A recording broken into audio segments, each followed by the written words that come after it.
What's up, world? It's your boy Christian with Christ, Corvettes and Cars. I haven't been here in a while, and I've been saying it a lot, but I'm here now, and a lot of stuff we need to talk about. I'm gonna flip the phone around and do a cold start, show you a couple of my whips. You've seen them before. If you've been to this channel, make sure you like, subscribe, and share. I'm gonna flip it around. I got my stuff up on top. I should have the keys. I could do a cold start with that one, but I can't do it. So I got a lot of stuff in this garage. Turn around with some of my old motor here. I took out of the Blazer, some other stuff. You see my Corvette, my Camaro. That's my wife's Chevy. So I'm gonna show you all of this stuff, but we're gonna go on. Later on, I'm gonna tell you how to accumulate a lot of stuff and not pay a lot of money. Just be smart with your money. Anyway, it's a terrible rainy day. I'm gonna do a cold start with my Hummer out here and see how she sounds. Of course, I've had it. Uh-oh, that ain't good. There you go. Sometimes the alarm will go off. It's a nasty rainy day. I got my Magnum over there. Got a good price on that. I got the old Batmobile, my brother's old Jeep. It's not his Jeep, but it's the same year, same style Jeep Grand Cherokee. And we're gonna go into the back cave. Of course, like I told you before, I got a new fence up. This one burned down. I burnt the old back cave up, and I had to transport a lot of stuff. Been really busy cleaning and transporting stuff over. Like my sign, no stupid people allowed past this point. Anyway, NFL is over, but I still got a lot of my stuff up. My Carolina Panther, you see some of it smoke. I still got to figure out a way, take some of that smoke damage out for some of the stuff that I have. Got the Batman, the Bat Cave. I got to redo the sign. It's really smoked up. I got some LED lights. I got some more I'm gonna put up. Some figurines. Some of them I've had. Well, 99% I had. Only a couple of them are new. Some of my cars. Got my brother's little homies. And they turned out real good. They cleaned up excellent. I don't know how they cleaned up so good. A lot of these were good inside this case. It cleaned up really well. You can see the glass still got smoke on it. I transferred over here. And then you can see some of the stuff I got from Advance Autos, some stuff I had for years and years and years. I've had Batcave rules, Corvette, on and on and on. Anyway, flip around. Today we're going to talk about Deion Sanders. We're going to talk about prime time. And it's going to be talking about the way that God moves you, the way that God turns you around. Also, this chair is new. My old chair, if you look in the back, it had a cover on it. It had burnt all the way in the back. And I just hadn't had time to put this one together and set it up. Anyway, we're going to talk about Luke 16. And you got to understand, I'm just a regular guy that just believes in God. And I think most of us are at this point where I am. We've been believed in a higher power. We don't know everything, but we just read some of the word and believe that he's going to take care of us and he's going to do what he's supposed to do. So Luke 16:10, it says, he that is faithful in which is the least is faithful as in the much. And he that is unjust in the least is unjust also in the much.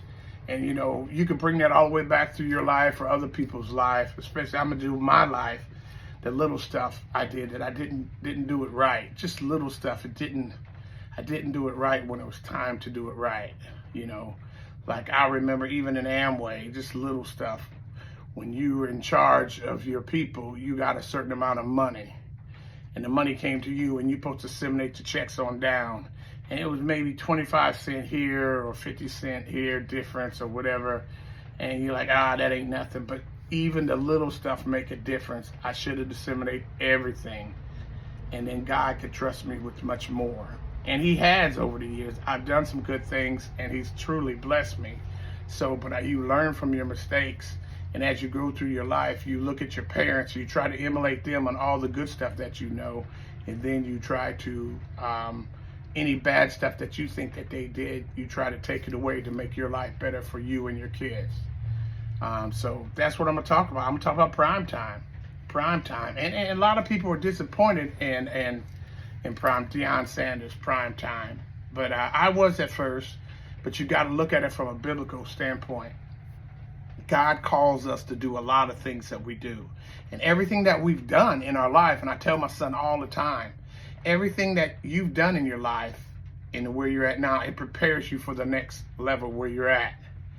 And he was in a situation where he did HBCU, new coach, came in, and he did the job. They made the championship.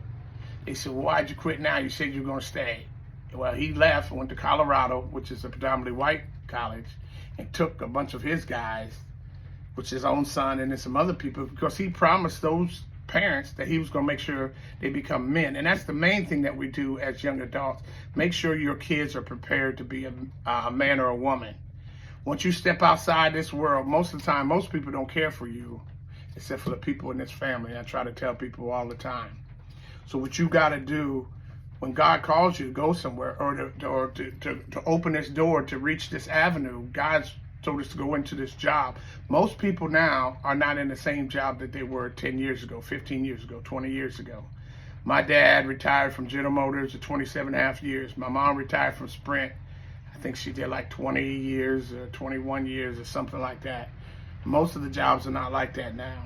You go into a job, you learn as much as you can, you see some things that you don't really like, and you find or network to another job that you think is better. And then you do the same thing. Well, that's the same thing with Deion. He went there, God called him to do, he did what he was supposed to do, but he got backlash. He got backlash from the top all the way down. Because you got to understand something. I do know some things about HBCUs. I do know I've had a couple of friends that were deans and assistant deans on HBCUs.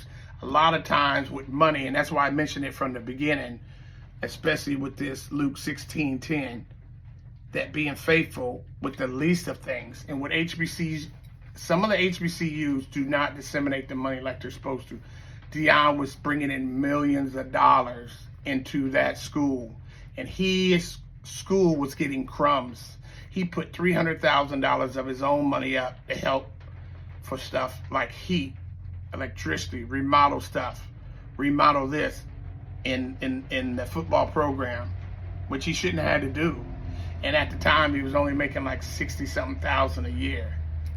I mean, that's a lot to some of us, but really that's peanuts to a millionaire. And he's a millionaire.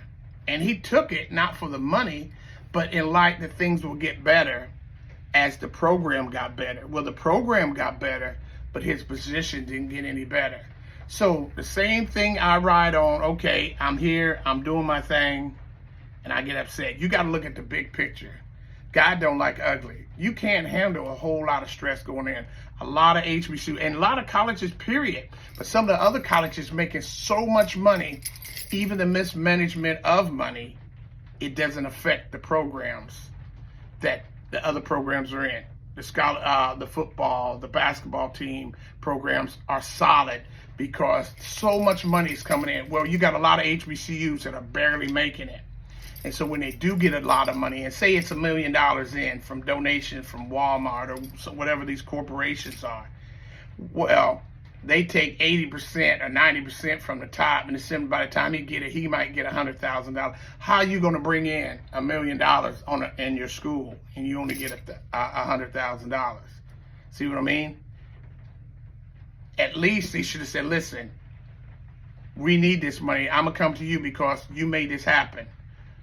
Help me disseminate this money so I know that you're still happy, that you're willing to stay here. And that makes a big difference. So when you got headache after headache after headache, after a while, you just got to throw up your sign and say, peace. I didn't need this. It's time for me to go.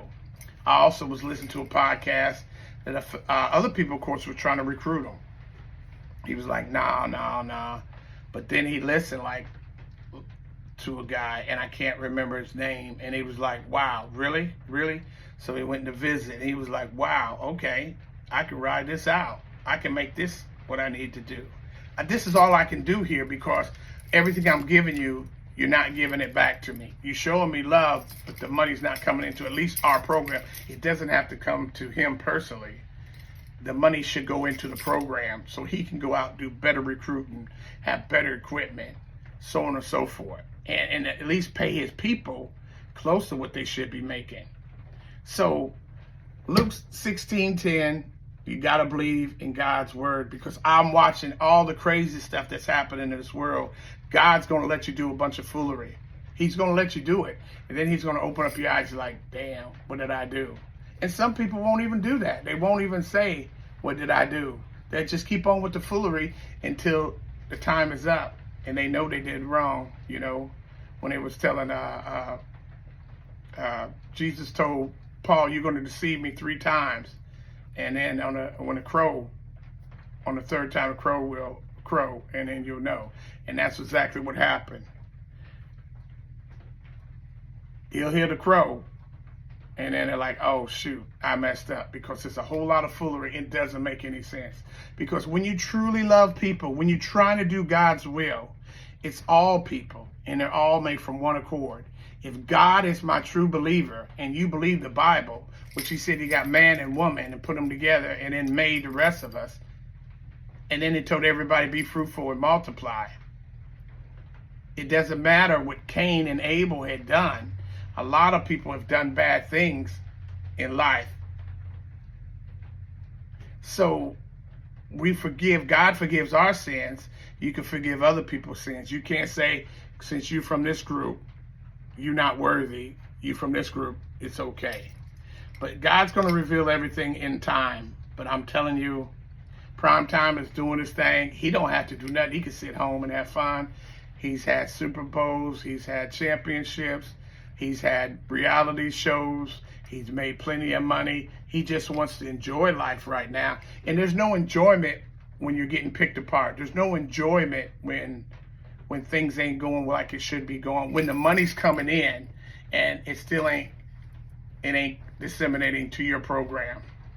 That's all I got to say. I'm going to try to keep it real next week.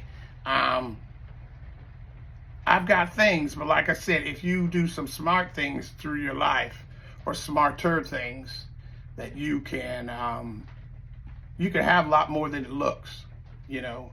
And I think accumulating, having things, and I'll show you bits and pieces of things that helped me throughout my life. And remember, health is wealth, because if you're not alive, none of this is going to happen. So make sure you click, you subscribe, you tell other people. Christ, Corvettes and Cars. Last week we were at the in Goldsboro. I put some up on Instagram. But anyway, you can follow me there. You can follow me on Facebook. Christian Banks, Christian Emmanuel Banks. My son is Christian Banks. And but anyway, I want you to understand, if God can call you to go someplace, he can call you out of it and go somewhere else just as quick. Just because God arrives at one place or he tells you to go, you're not planning to stay there for the rest of your life. Sometimes you are, but sometimes you're not. I'm going to flip the phone around. I got my equipment out. Well, I keep it out, but flip it around and let you see